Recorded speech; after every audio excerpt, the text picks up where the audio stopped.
चैत्र नवरात्रि के 5वें दिन मां स्कंद माता की पूजा अर्चना होती है। तो माँ की पूजा अर्चना कैसे की जाए, माँ की साधना कैसे की जाए, क्या विधि विधान है पूजा अर्चना की और क्या जाप करें जिससे माँ की पूजा अर्चना करने से हमें सुखों की प्राप्ति होगी, माँ का आशीर्वाद होगा।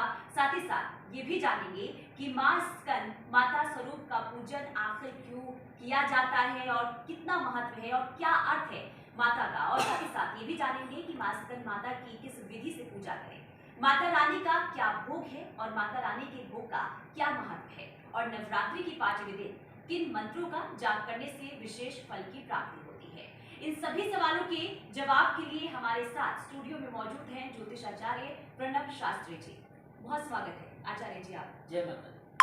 तो आज 5वां दिन है आचार्य जी, ऐसे में आज 5वें दिन क्या शुभ मुहूर्त है पूजा अर्चना के लिए और क्या भोग माता को लगाना चाहिए?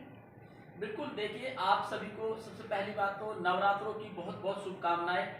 आज आप सभी के समक्ष हम बहुत सारी बातें करेंगे और बहुत चर्चा होगी। विधि विधान, पूजा पाठ, जैसे बिटिया ने बोला है अभी, हर चीज के बारे में आपको बताया जाएगा। लेकिन उसके साथ साथ मैं आप सभी को एक चीज जरूर बताना चाहता हूँ कि हम जैसे कि नवरात्रि की जो पूजा करते हैं, इन पूजा का क्या महत्व होता है और क्यों पूजा करनी चाहिए।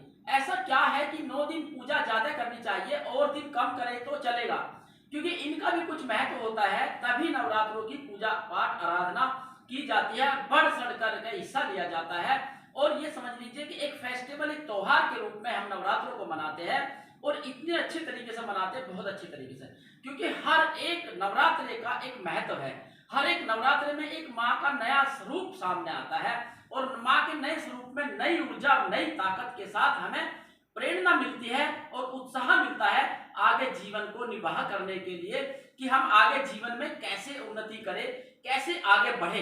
इस चीज को लेकर भी हमें बताया जाता है। और इस चीज को लेकर माँ स्कंद माता का स्वरूप जो है बहुत ही अद्भुत स्वरूप है।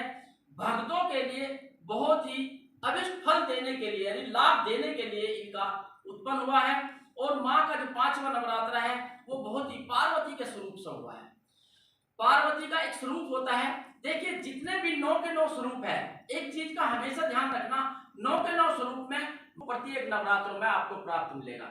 आज के दिन पार्वती माँ का जो स्वरूप है स्कंद माता के रूप में है और इनका जो स्वरूप है बहुत ही अद्भुत और बहुत ही निराला है। आपने देखा होगा कि इनकी गोद में एक बच्चे का फोटो भी है, एक बच्चे की परछाई भी है। वो बच्चा कौन है, कैसे है? आपने देखा ये स्कंद माता का जो प्रतिरूप है वो कार्तिकेय के रूप में भी है, कार्तिकेय की माता के रूप में भी कहा गया है।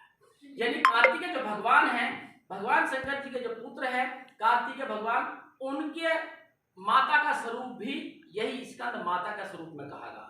इसीलिए स्कंद माता को दया, करुणा, भाव आदि के लिए भी बहुत जाना गया है। आप सभी जानते हैं माता का रूप कैसा होता है। आपकी माँ है वो कितनी करुणा भाव होती है। आप उनको गाली दे लो, बोल लो, फिर भी वो शाम को कही है मेरे बेटे ने खाना खाया नहीं खाया, मेरी बेटी ने खाना खाया नहीं खाया, क्योंकि वो ममता में होती है। इसलिए आज जो माँ का स्वरूप है वो ममता में है, करुणा है, लेकिन साथ साथ पार्वती का स्वरूप होने के साथ साथ सिद्धिदात्री भी है। आज यानी सिद्ध, अगर आप कुछ करना चाहते हैं तो सिद्ध भी कर सकते हैं आप। मंत्र मैं दूंगा आपको, मंत्र जाप करने से आपको बहुत लाभ मिलेगा।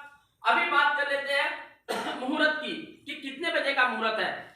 8:26 से, आज 8:26 से 11:02 तक का अति शुभ मुहूर्त है पूजा पाठ करने का। इसमें पूजा पाठ की गई आपको लाभ देगी। कहते हैं सिर्फ समय और मुहूर्त अच्छा अनुकूल का होता है, उस समय पूजा पाठ करने से आपको फल प्राप्त होता है। जैसे मान लीजिए अभी सुबह का समय है, सुबह अगर आपको कहा जाए कि दोपहर वाला खाना आप सुबह खाए तो शायद अच्छा नहीं लगेगा, लेकिन अगर ब्रेकफास्ट का समय सुबह का है, अगर आपको नाश्ता कराया जाए तो नाश्ता बिल्कुल अच्छे भाव से आप करेंगे, अच्छा भी लगेगा। इसी तरह से मुहूर्त का महत्व भी होता है। जिस मुहूर्त जो मुहूर्त होता है उस मुहूर्त में पूजा पाठ करने से डायरेक्ट भगवान से संपर्क होता है, क्योंकि वो मुहूर्त ऐसे खुला होता है ताकि एक सीढ़ी की तरह समान होता है। जब आप ओम का भी उच्चारण करते हैं तो वो सीधा परमात्मा तक जाता है, यानी माता के स्वरूप है। और 9 के 9 नवरात्रों में प्रत्येक दिन खुला हुआ है पूजा पाठ यज्ञ तपस्या करने के लिए अति उत्तम। लेकिन एक और विशेष ध्यान रहे कि माँ के नवरात्रों में आप करुणा दया भाव का विशेष ध्यान रखें, क्योंकि अगर आप करुणा दया भाव करते हैं तो जीवन में आपको कभी विफलता का सामना नहीं करना पड़ेगा। क्योंकि हम हर चीज में ये देख लेते हैं, अरे मैंने पेट भर लिया, किसी का भरे ना भरे नहीं। आप हमेशा ध्यान रखिए, अगर सामर्थ्य है तो आप अपने आप नवरात्रि का व्रत रख रहे हैं तो नवरात्रि के व्रत में अपने हिस्से का भोजन किसी जरूर गरीब को कराइए। आप देखना उसका फल आपको डबल मिलेगा। तो इसी तरह से हम पूजा पाठ की आराधना करते हैं। बात कर रहे थे मुहूर्त की। मुहूर्त मैंने बताया है कि किस समय का मुहूर्त है, लेकिन